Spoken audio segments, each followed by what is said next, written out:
Dios habla, consuela, ilumina y fortalece. Palabra viva. Compromiso al servicio alegre del reino de Dios. 6 días antes de la Pascua, fue Jesús a Betania, donde vivía Lázaro, a quien había resucitado entre los muertos. Allí le ofrecieron una cena. Marta servía, y Lázaro era uno de los que estaban con él en la mesa. María tomó 1 libra de perfume de nardo, auténtico y costoso, y le ungió a Jesús los pies y se los enjugó con su cabellera, y la casa se llenó de fragancia del perfume. Judas Iscariote, uno de sus discípulos, el que lo iba a entregar, dice: ¿por qué no se ha vendido este perfume por 300 denarios para dárselo a los pobres? Esto lo dijo no porque le importase en los pobres, sino porque era ladrón, y como tenía la bolsa, llevaba lo que iban echando. Entonces Jesús dijo: déjala, lo tenía guardado para el día de mi sepultura, porque a los pobres los tienen con ustedes, pero a mí no siempre me tienen. Una muchedumbre de judíos se enteró de que estaba allí y fueron no solo por Jesús, sino también para ver a Lázaro, al que había resucitado de entre los muertos. Los sumos sacerdotes decidieron matar también a Lázaro porque muchos judíos por su causa se les iban y creían en Jesús.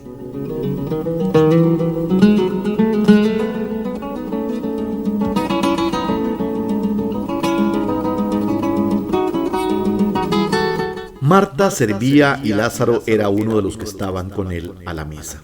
Cuando Jesús anuncia el reino de Dios, lo que hace es indicarnos en dónde es que podemos encontrar a Dios.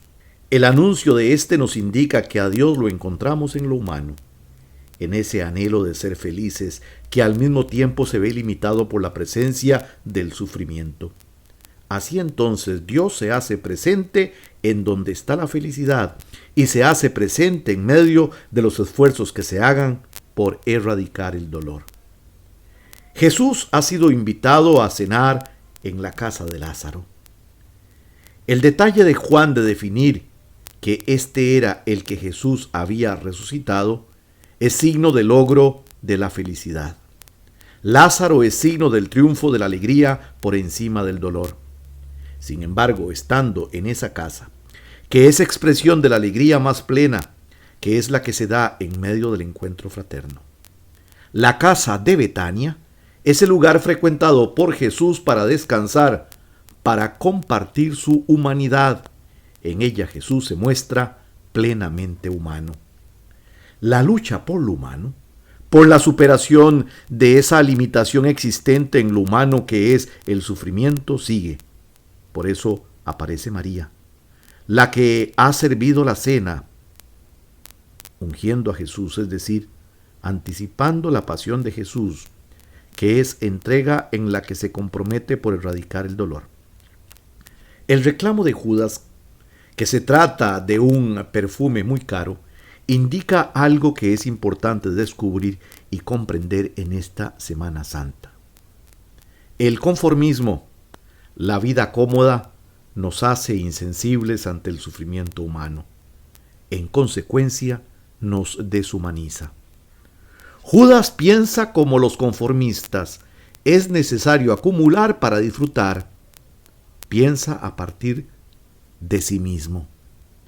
Se puede vender ese perfume para dárselo a los pobres, cuando la atención al sufrimiento humano no es para después, es urgente. María atiende a Jesús porque sabe que es un sufriente que está ahí y que hay que atenderlo. El Evangelio cierra indicando que venían a aprender a Jesús porque muchos comenzaban a creer en Jesús. Creían en Jesús por sus obras, porque su preocupación fundamental es el sufrimiento humano.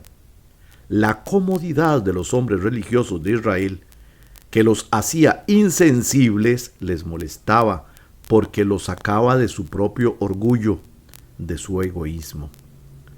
La religión que no se acerque al Evangelio puede convertirse en un lugar para sentirse bien, para pensar en su propia felicidad y no en la de los demás.